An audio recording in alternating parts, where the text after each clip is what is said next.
হাদিস নামে একটি ধর্মীয় দলের তৎপরতা দেখা যায়। তারা নাকি চার মাযহাবের কোনটিরই অনুসরণ করে না।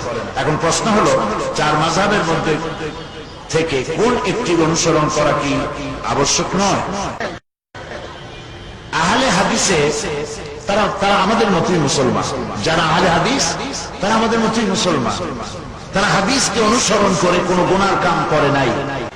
আহলে হাদিসের অনুসরণ করে যারা নামাজ রোজা ইত্যাদি ঈমান আকীদা যেভাবে পোষণ করছে ওটা সবটাই ঠিক আছে। সুতরাং আহলে হাদিস ভাইরা যারা করছেন সবটা হাদিস সম্মত, একটাও হাদিসের বাইরে নয়। যদি আপনি শুধু হাদিস এবং কোরআন অনুসরণ করেন তাও আপনার শরীয়ত মানা হবে না, এমন কথা কোন বিজ্ঞ কোন মুহাক্কিক আলিম বলবেন। আমরা ওই কাজ করতেই পারি না যেই কাজের মধ্যে আল্লাহ এবং আল্লাহ রাসূল এবং সাহাবায়ে কেরাম যেটা স্পষ্টভাবে সহিহ হাদিস কর্তৃক প্রমাণিত নয়, আমরা তা করতে পারি না। বলেন, করতে পারি না।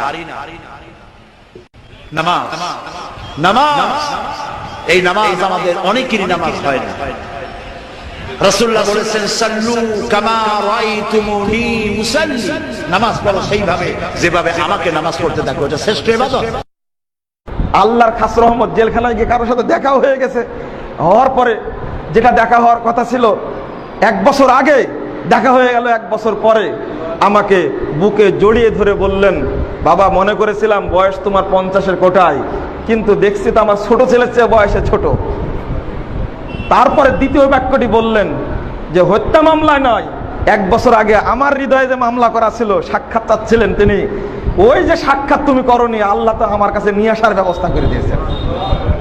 তৃতীয় কথা বললেন, জাল হাদিসের কবলে রাসূলুল্লাহ সালাত বইটি পড়ার পরে 1 বছর 2 বছর নয়, 68 বছর যে সালাত আদায় করেছি, ওই সালাত ফেলে দিয়ে রাসূলের তরিকায় সালাত শিখেছি তোমার বই থেকে, এই জন্য আমি আনন্দিত। অন্তরে ঠাঁই করে নিয়েছো। 1 বছর আগেই লিখেছিলেন, ভুল সংশোধনে সফলতা আছে, ব্যর্থতা নেই, লজ্জারও কিছু নেই, বড় অক্ষরে লিখেছেন। জিজ্ঞেস করলাম, এত বড় বড় অক্ষরে লিখলেন, কলমটা ঘুষে ঘুষে লিখছেন? তো বলছে, আমি খুব তৃপ্তি সহ লিখেছি, 2টা কথায় খুশি হয়েছি। একটা হলো, আজীবন ভুল করার পরে যদি শেষ জীবনে এসেও যদি খালি ভুলটা সংশোধন করে নেয়, তাহলে পূর্বে যত পাপ হয়েছে সব আল্লাহ নেকিতে পরিণত করা যায়। এই কথাই সবচেয়ে বেশি খুশি হয়েছে আমি, এই জন্য কথাটি লিখেছি। আর একটি খুশি হয়েছি, যত লেখা আছে বইয়ের মধ্যে 420টা বইয়ের, তার মধ্যে একটাতে বেশি খুশি হয়েছি, যে সালাত দুনিয়াতে আপনার পরিবর্তন করতে পারবে না, ওই সালাত কিয়ামতের মাঠে আপনার কাজে আসবে না। তবে যাক, আলহামদুলিল্লাহ।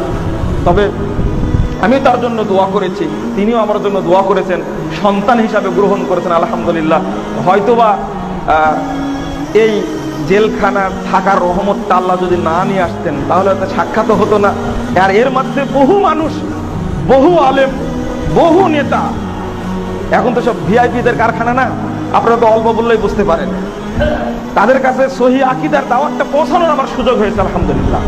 এমনকি একজন বলে ফেললেন যে এই অফিসে থাকলে তো আপনি যারা আছে সবাইকে তো আপনি আহলে হাদিস বানাবেন, তাহলে আহলে হাদিসদের কাজই এটা।